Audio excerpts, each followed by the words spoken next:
A 30-year-old tradesman steps out of a dusty crowd and wades into the muddy current of the Jordan River. A cosmic gold star. We picture God looking down at 3 decades of a quiet, sinless life in Nazareth, 30 years of honoring Mary and Joseph.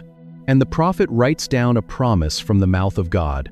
"Behold my servant, whom I uphold, my chosen, in whom my soul delights."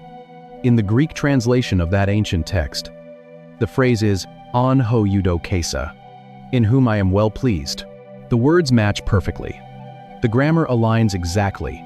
The Father is fusing 2 ancient texts into a single, devastating identity.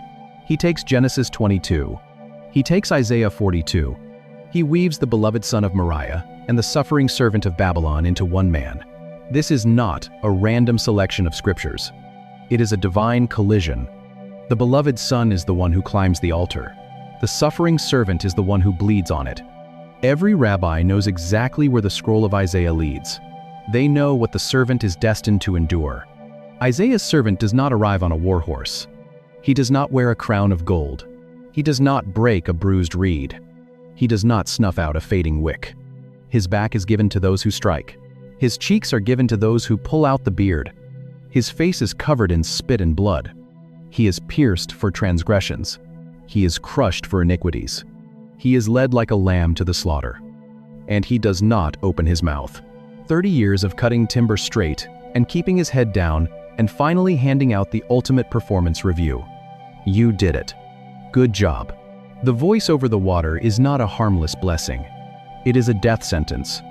God is looking at Jesus, standing freezing in the mud of the Jordan, and publicly handing him the assignment of the suffering servant. You are the one who will be crushed. You are the one who will bear the griefs. You are the one who will carry the sorrows. And it is my deep, resolute, unbreakable delight to choose you for this. The Father's pleasure is not a shield against suffering. It is the fuel for it. God gives Jesus the absolute assurance of his identity, precisely because that identity is about to be violently tested. The approval is the armor. The love is the weapon. He needs this voice ringing in his ears. Because the mud of the Jordan is not his final destination.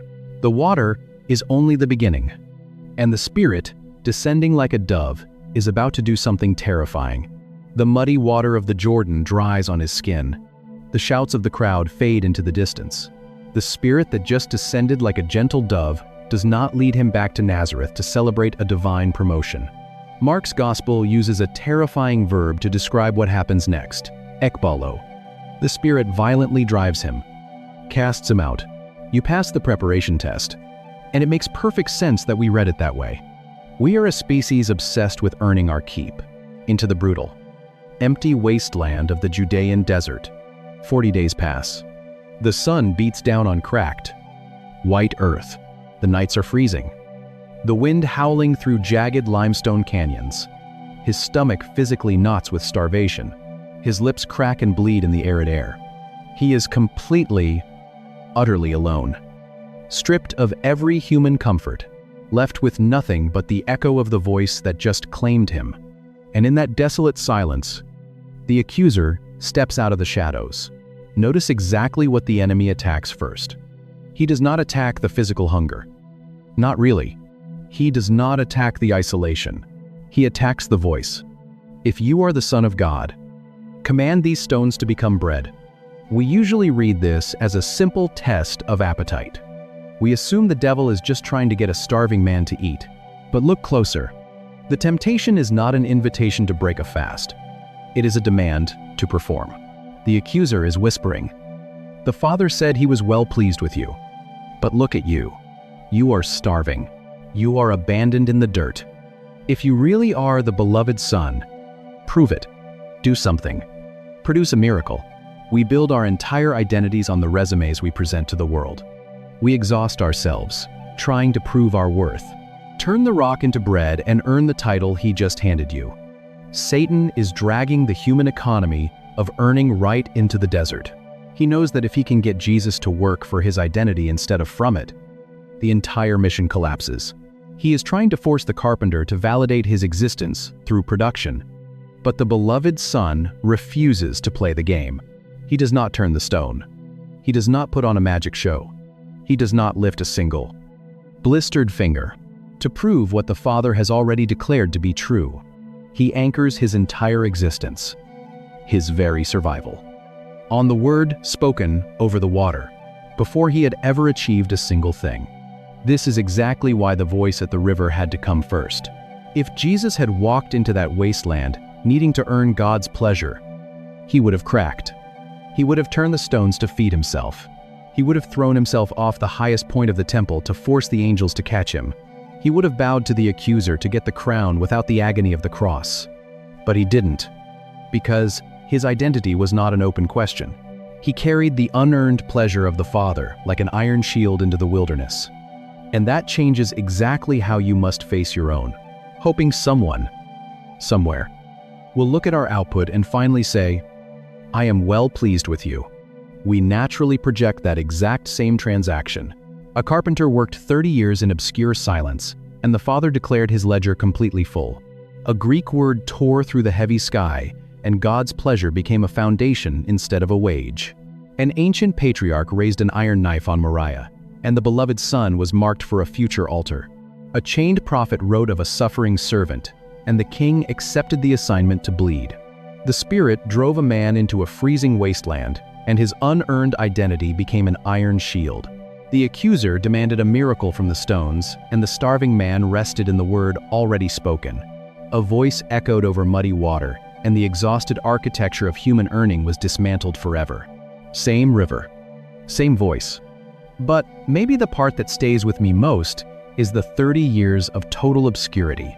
We skip over it to get to the miracles. But God did not. 30 years of sawdust in his hair. 30 years of calloused hands, cutting sycamore wood in a dusty backwater town that everyone else joked about, onto the voice in the sky. We assume God's pleasure is a paycheck, a response to good behavior. Not one blind eye opened. Not one sermon preached. Not one public victory recorded on a scroll. And it was enough. The heavens tore open not to reward his divine production, but to announce his unshakable worth. He sanctified the quiet, unglamorous faithfulness of simply being a human being. If you are in a season where you feel like you are failing the performance review of your own life, if your hands are completely empty, if your spiritual resume feels dangerously thin, if you are exhausted from trying to prove your worth to a world that only loves you when you produce, the Jordan River is a place to stand. Stop listening to the accuser telling you to turn stones into bread. You do not have to perform to be loved. The pleasure of God is not a paycheck you earn at the end of a grueling week. It is the armor he wraps around you before the battle even begins. And may the God who speaks in the quiet obscurity of your ordinary life, the God who delights in you before you ever produce a single impressive thing, dismantle your heavy ledger of earning and give you the terrifying, beautiful freedom of his unearned love. But if you look closer at the specific Greek word Matthew uses to record this moment, and at the ancient Hebrew texts, the Father is actually echoing, you start to see something the graduation reading completely misses. The voice over the water is not a reward for past performance.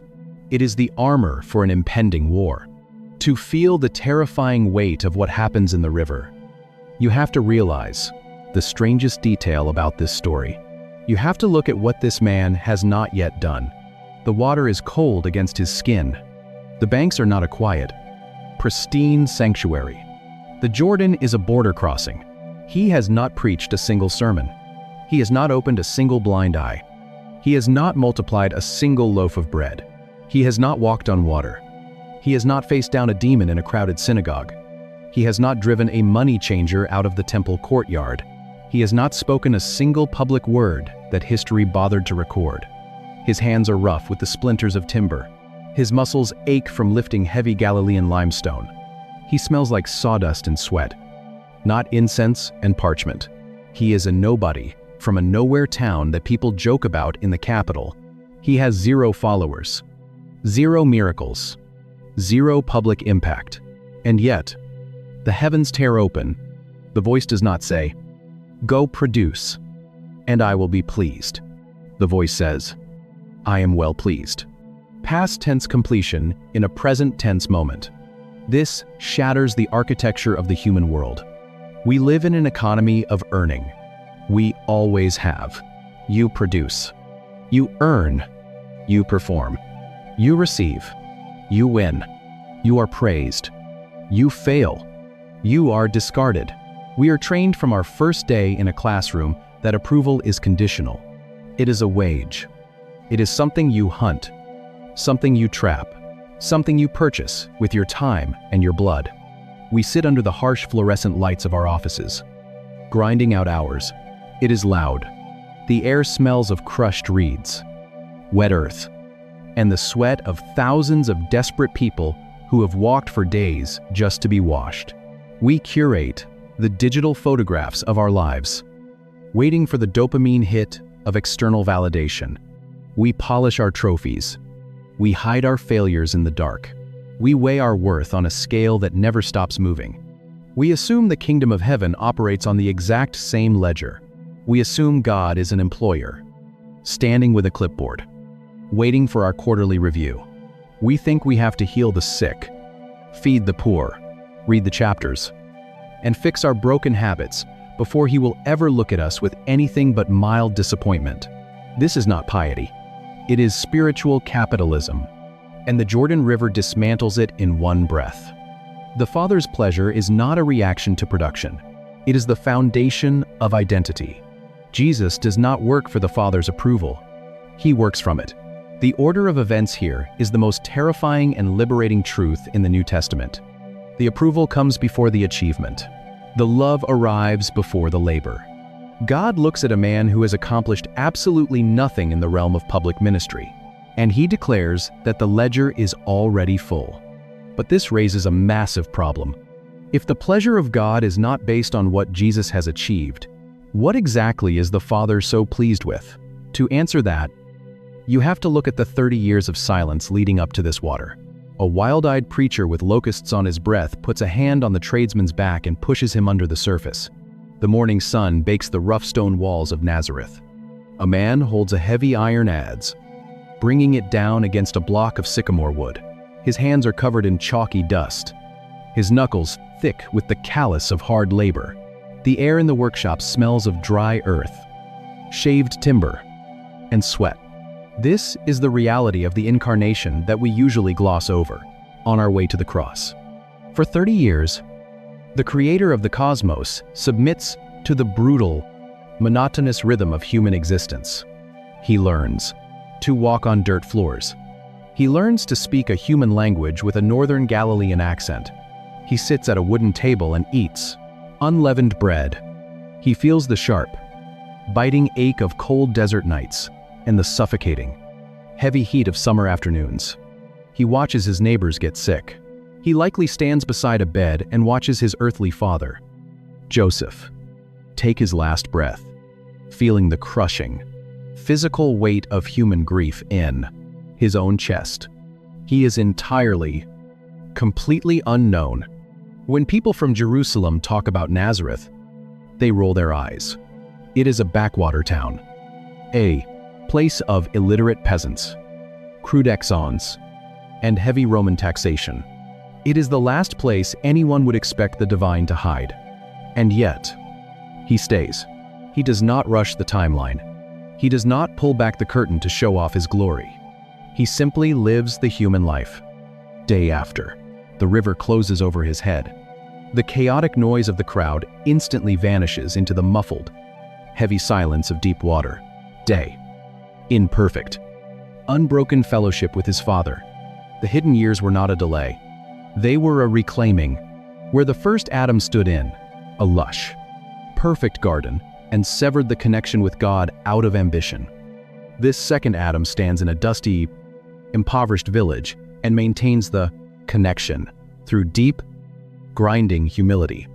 Every board he cuts straight, every tax coin he pays to a corrupt empire, every silent prayer he breathes in. The dark before dawn is an act of perfect, quiet obedience. He sanctifies the ordinary. God is not waiting for the blind eyes to open or the demons to flee before He can be pleased. He is looking at 3 decades of quiet, unglamorous faithfulness. He is looking at a man who did not need a stage, a microphone, or an audience to be perfectly obedient. He is pleased with the Son's willingness to be completely obscure.